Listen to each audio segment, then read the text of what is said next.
And between those filaments we run an electron beam, so there's electrons passing between those two filaments. So we introduce our target molecule, so if we're looking at a pesticide, our pesticide compound is going to enter into this little box called the source, and they become ionized. So the electrons basically hit the molecule and make it positively charged. So then you can see that with the blue dots turning into the M plus, so the green dots. So they become positively charged. And then we've got this little plate up the top there. So you can see the repeller where the arrows are coming down. That's positively charged. That's going to push out the molecules out of the source.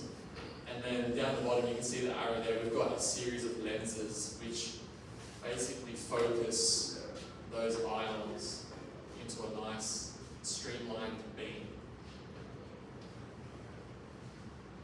So depending on which molecule we're looking for, they will have a different mass. So pesticide A might have a mass of 202 and pesticide B might have a mass of 197. So depending on the atoms that make up the structure, they're going to have a different mass. So after they exit the source, they go through these series of rods, so two parallel pairs, and we apply a different voltage to those rods, which allows a certain mass to pass through over time. So if the voltages are set such that only mass 200 can go through, only 200 is going to fly through to the detector, so that red line. And if something is mass 214, it's going to have an unstable orbit and then not reach the detector. So that's how we're kind of being selective about what we're measuring. And finally, each molecule that reaches the detector is measured, and the signal that we get from the detector is then used to measure how much of the pesticide or whatever molecule we're looking at is in the sample. So that's kind of like a brief overview. We're going to go a bit more into detail as we go on and start looking at the data. So this is the problem. So the filaments that are in the mass spectrometer that are used to generate the electron beams, remember the electrons that ionize the samples, that begins to wear as we analyze samples. So you can see in the top picture we have a nice clean filament, brand new, looks very good. And then in the second filament, so in this case this is done 7,300 cycles. You can see that the filament's contorted, it's discolored, and it actually has a break in the middle there. So that is the point of failure for that filament. And when this failure occurs, the mass spectrometer is no longer able to analyze samples. So basically, analysis of samples stopped, and then we have to do something as the analyst to correct this before we can start analyzing samples again.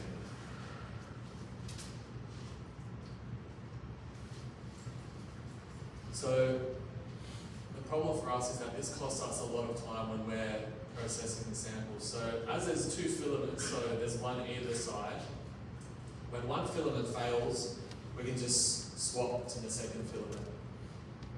And then that takes a couple minutes. But when both filament fails, the mass spectrometer is rendered useless in the sense that it can no longer analyze samples. So we have to go through a process of actually replacing the filaments, which takes up to 4 hours. And in a production environment, 4 hours is a lot of time to sort of spend. We process hundreds of samples every day. And even worse, if this filament happens overnight, say we all go home after work at 9 o'clock and the filament fails at 10 o'clock, and no one's coming in until 9 o'clock, you're going to lose up to 11 hours of analysis time as well. A lot of our jobs the next day will have to be delayed. So as I said, when the first filament fails, we can easily switch to the second. However, when both filament fails, the mass spectrometer can no longer function and both filaments must be replaced. So as I said, 4 hours to replace both filaments, and we have that risk of losing analysis time overnight. So our current solution is not a very sophisticated one. We just put an arbitrary date of 45 days. So we found, based on our sample load, on average, a lot of our filaments were failing around the 50-day mark. So we've just said, okay, everyone, you have to swap your filaments at 45 days. So that way we can plan for the shutdown and we can pick when we want to perform our instrument maintenance. But there's a disadvantage to this because sometimes we take out our filaments before their useful lifetime. So that means we're doing that 4-hour swap over much more frequently than we need to. There's also additional costs, so these filaments aren't cheap. They're about $150 each. And it's also additional waste for the laboratory. So what the goal of this event is to see, is there a smarter way that we can do this instrument maintenance? And we want to essentially develop a tool that can predict when a filament is going to fail before it does. So that way we can go, okay, if we're expecting the filament to fail here, we can jump in the day before, 2 days before, swap out the filaments, and then proceed with our production. So just like tuning a guitar, the mass spectrometer, we have to do, it's called a tune as well. So we tune our mass spectrometers to make sure that we're getting the correct output. And when a tune is performed, we have a number of parameters in the system that get modified based on the condition of the mass spectrometer. So this is the data that we're going to be providing to you all to develop your models. And this is real world data. So as Alex touched on, this is a real problem we face as a laboratory. This is real data.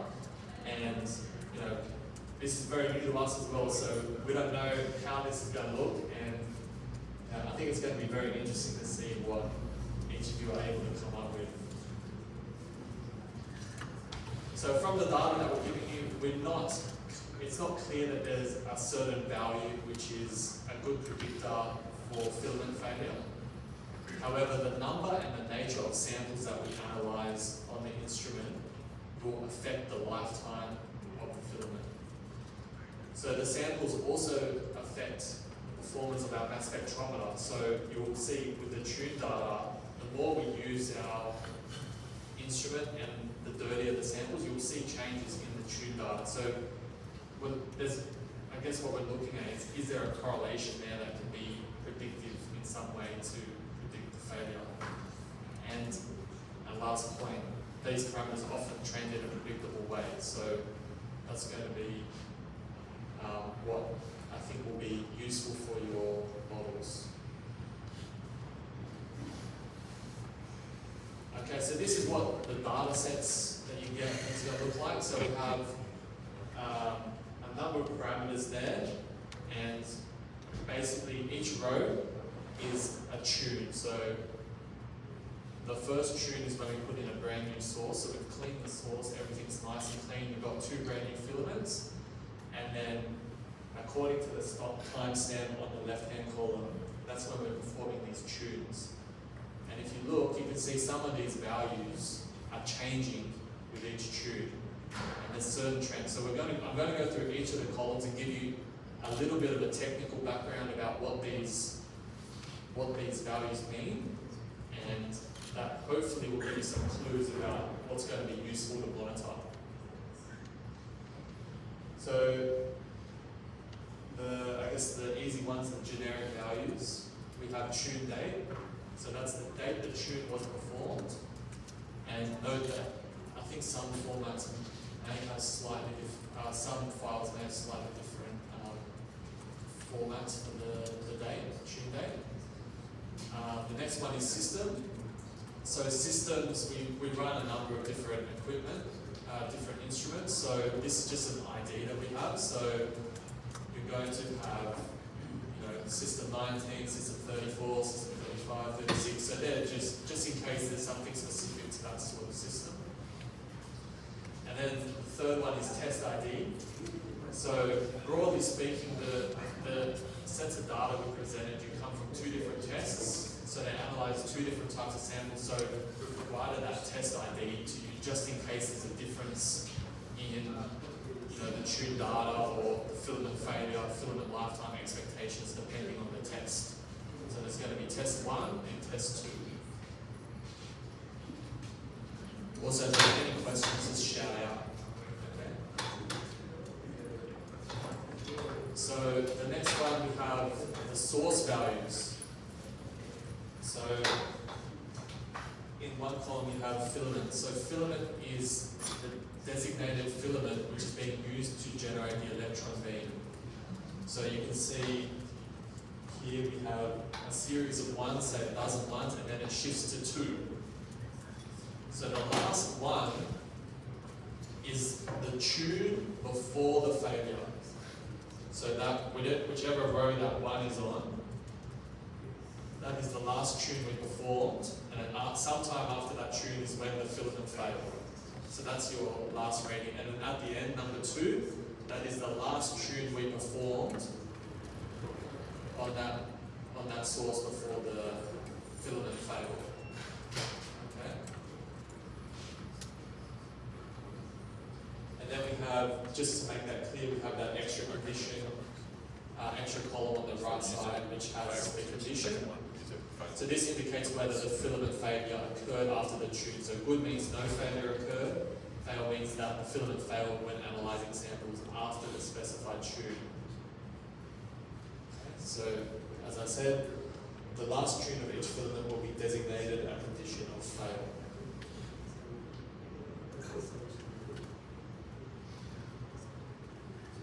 Okay, so just touching back on when I introduced the instrumentation. So the repeller, so that little disc up the top there with the arrows, you'll see, so if I just jump between here and here, so we have repeller on that left-hand side, left-hand column. So that is the voltage of the repeller after tuning. So depending on the tune, that voltage will change. So you can see we've got values here starting at around 35 volts and some as low as 12 volts. So that repeller will change as we analyse the samples. The other one is the iron focus lens. So just down the bottom there where we see that arrow and those lenses, that's the voltage of a lens that is used to focus the ionized molecules as they exit the source. So you can see here, iron focus lens is starting around 76, but it trends upwards and it gets towards 90 volts near the end there. So entrance lens. So entrance lens is kind of more of a shield. So later on when we talk about the mass filter, those 4 rods before, we'll see it in the next one, but that gives off some kind of fringing field effects. So the entrance lens is just a voltage and an extra lens there to protect the source from those fringing effects. And there's another value in the tune, which is the entrance lens offset, which is just used in the calculation of the entrance lens voltage. Finally, we have the temperature. So different different systems will have slightly different temperatures. So we've included the temperature value there just in case there's also a relationship there between the temperature and the filament failure. So we'll see, for example, in this one, the temperature is consistent, so it should be consistent within the instrument, but if it's on a different system, it might have a slightly different temperature value.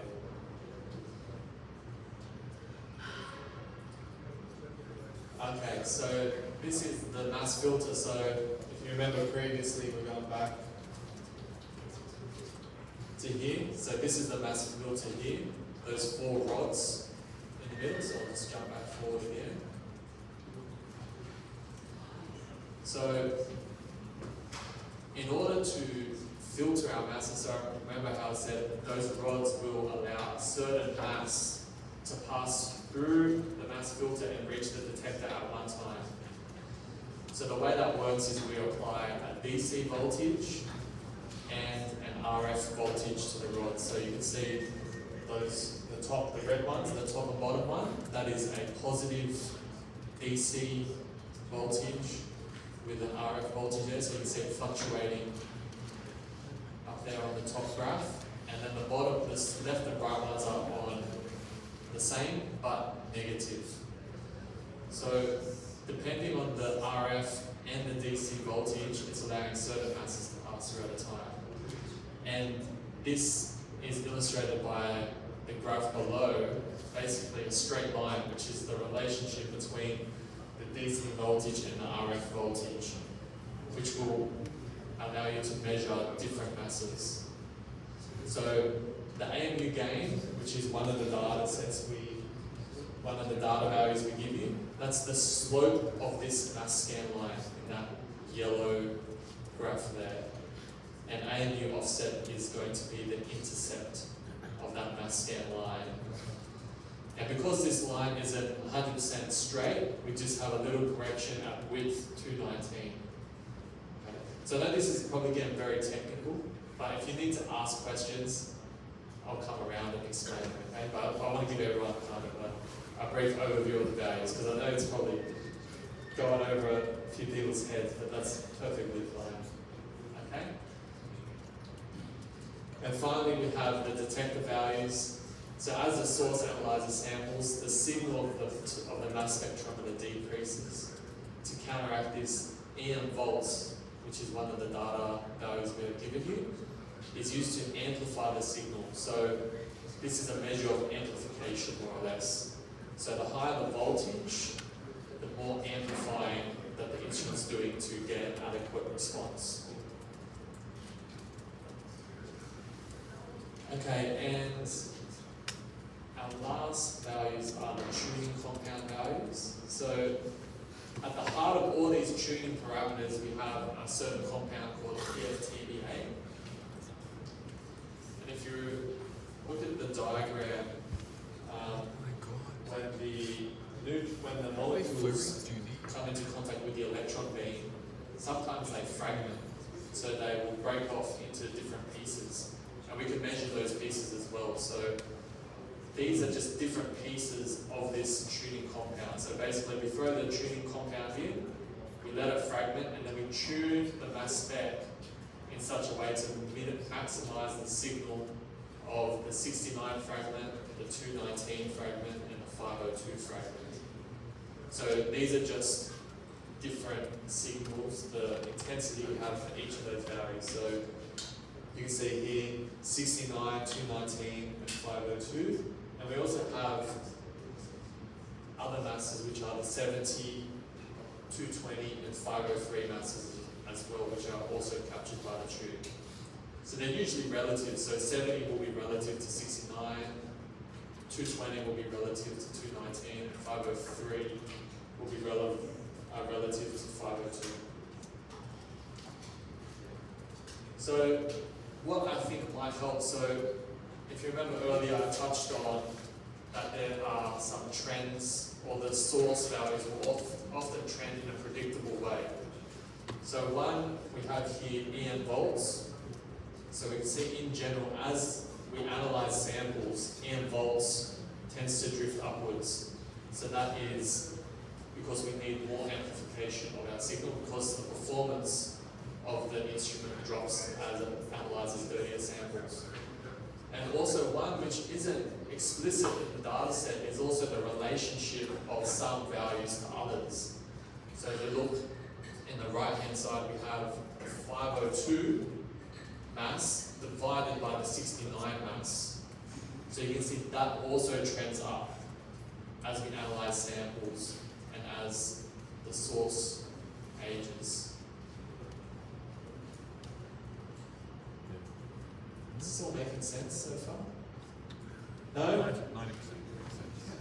Look, we're going to have the slides there. I know it's probably a lot to take in, but we'll go over it again if we need to come to the table. Most of the data we can ignore. So maybe I think we're going to get the bid to jump in here just to go over how the hackathon is going to be scored. Time weighted F1 score. What Thank you is so that? much, Nathan. Are we all excited? Who is not? Tell me. Okay, so I think that is the most exciting part of the hackathon, how we're going to evaluate your submissions, right? So important to understand what is the metric that we are going to use for evaluation, right? So if you see on your screen, what the objective is to predict the failure of the filament, isn't it? Yep. That's the gist of the presentation, right? So we need to predict the failure of the filament, when it is going to fail, right? You saw a bunch of data there, time series data there, right? If you see the example there, if you have IDs and then the condition, right? So 0 is a good condition, 1 is a failure condition, right? So you pretty much have, limited amount of ones in your data set, right? 1 or 2 instances of 1 in your data set, and majority of them will be good condition, right? Which is 0. So 0 in that condition column represents good, and 1 is a failure, right? So the test data set will be provided tomorrow, not today, but tomorrow. What you're going to get today is your validation set and the training set, right? You will have large number of data for your training and as well as few data set for your validation, so that you can validate your model, right? How accurate it is performing on the validation set, right? Now when we open up the testing window or the evaluation window tomorrow, you will get the testing set. What you just have to do is, once your model, everything is ready, you run it through your model, create the test file and submit it. That's it. And we are going to evaluate your test submissions, right? Now for evaluation, what we are going to use is, we are going to use something called time-weighted F1 score for evaluation. Do we understand precision recall? Yeah, how many of you understand precision recall? Okay, very limited. Don't worry.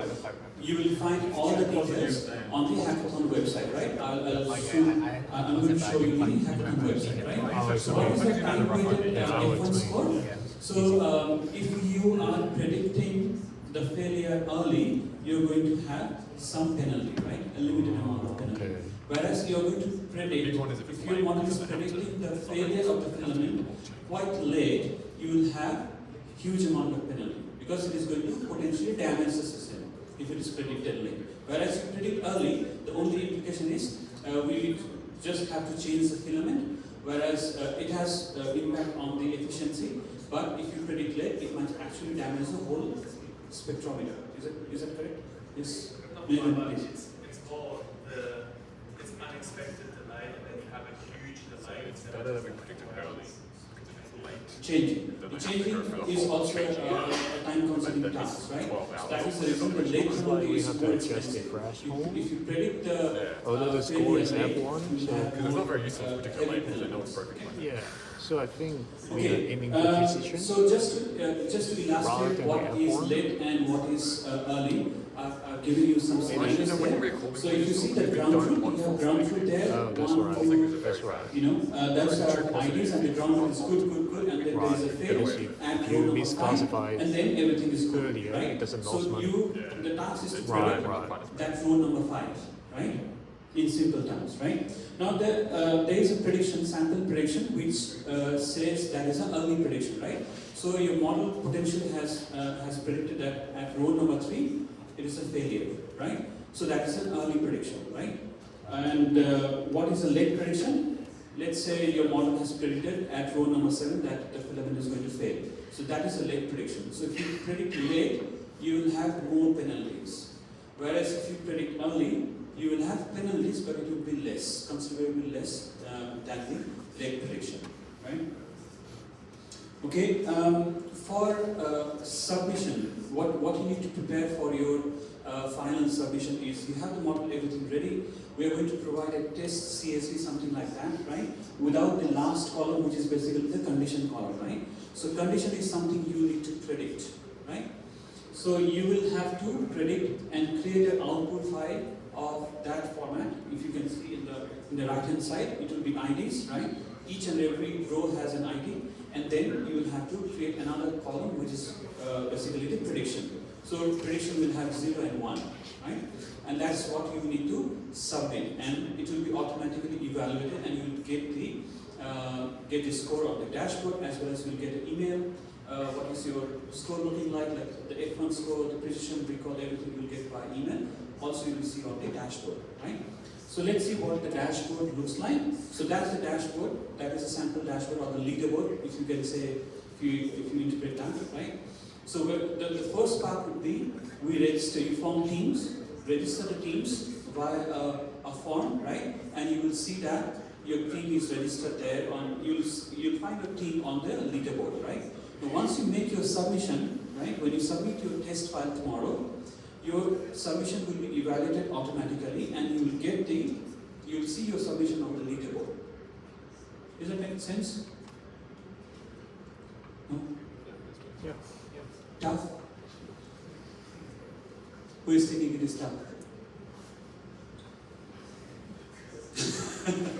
Okay, to give you some hint, you'll have to start with EDA. Do you understand EDA? Exploratory data analysis? Right? These are CSV files, right? First thing you will have to do is read those CSV files. Python will be recommended, but you can use any language like Java of your choice, right? Maybe even will allow you to use 9 if you are familiar with 9, right? That makes it easy, right? To read CSV files. And then you prepare all the things, right? Okay.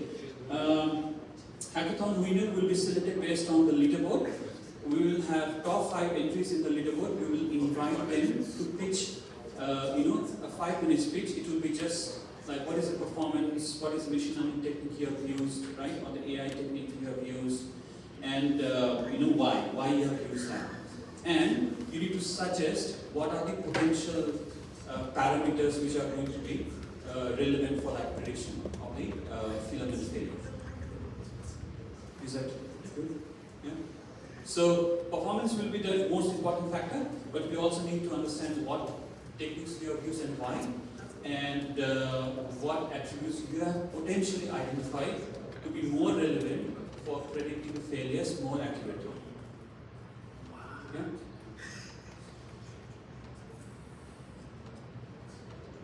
Looks like it is too tough. Okay, let's see the website, okay? I think that is the last slide, right? Yeah. So we can show you the website. It's a GitHub page, very simple, don't worry.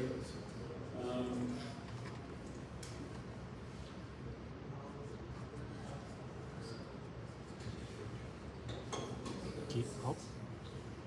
Huh?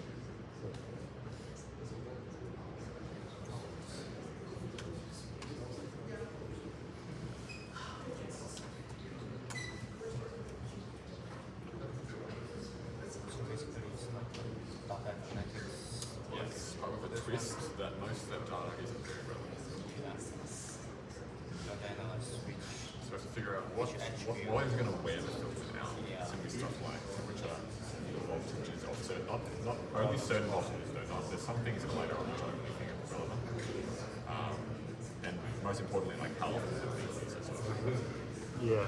So the trick here is if you just did like a new net on everything, it'd be a total waste because most of this data is like, we're talking about this PFTBA, that's basically like a thing they use to tune it.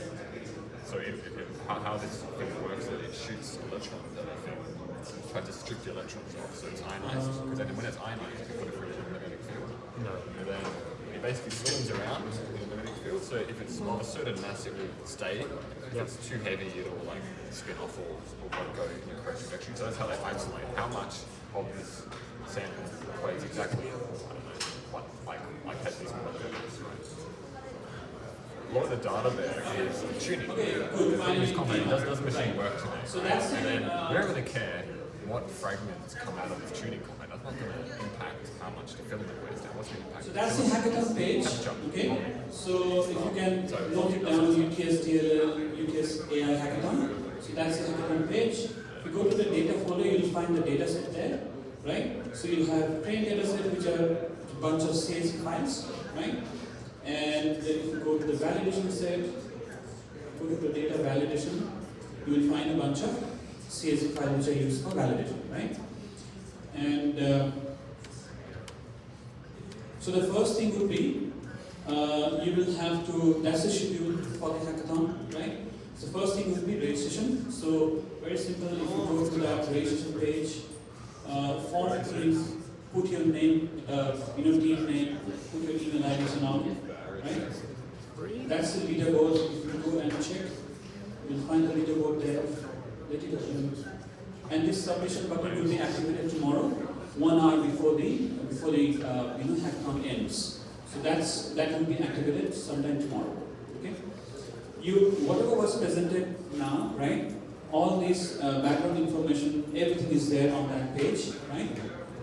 And also, it provides you some details about the evaluation metric, right? What is the true positive, false positive, and what is precision and recall? That those two scenarios are also there, right? The submission process, what you need to submit. Basically, you just need to submit the test CSV, right? Tomorrow. And the code files we will be asking you to submit the code files via the same form. Okay? And this is how we are going to, finalize the hackathon winners. Okay?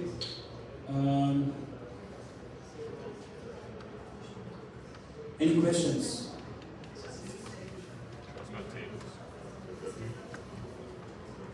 Questions? Yes. How strict is the free person team limit? How strict? Is the free team members in a team limit? Could we ever take it 4 here? Can we take 4? 4 in a team? We have thought of 3 in a team. If you have 4, you can divide it into 2 teams. Okay. Shall we allow 4? That's fine. Yeah, I think better to divide it into 2 teams. That will be easier, I guess. Okay. Okay, any other questions?